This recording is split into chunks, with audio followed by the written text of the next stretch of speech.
जी अस्सलाम वालेकुम, मैं तुहाडा अपना हक नवाज खरल।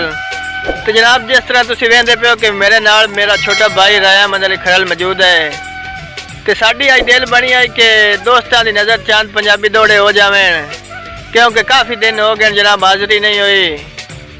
मैनू जदन में लिखन दे वाल आ गए जी जैसा कागज हर मनशा लिखसा, वाह जी वाह, तेरी झुकी हुई अख नू देऊं लिखसा, तेरी जुल्फ नू रात स्या लिखसा। वाह जी वाह, ते अल्लाह साईं दी कलम नू शायरी विच देसां दात ते बस वाह वाह लिखसा, तैनू काविश अपने लफजा विच जा लिखसा, हुसन दा शाह लिखसा।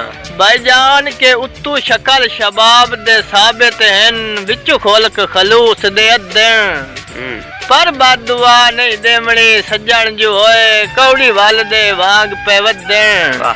ते साथू पुछ कदरा जिन्ना धक्के खा के मसे प्यार दे अरे बदन, तू ताइला गर्जिया समार करे ना तेन सज्जन इनाम दे लदन। भाईजान के कोई इतना सोना है ते रज के सोना है, मिसाल दे तौर ते फुल ले ले। वाह जी वाह, या डीगर बोलदी बागां विच किसे शाख तू कोई बुलबुल ले ले। वाह जी वाह, या अरश तू रौनक तारियां दी, या खाक दी जीनत कुल ले ले। अल्लाह देवे काविश कसम खुदा दी, बंदा होश जनाब दे मुल ले ले। वाह जी वाह। भाई अहमद के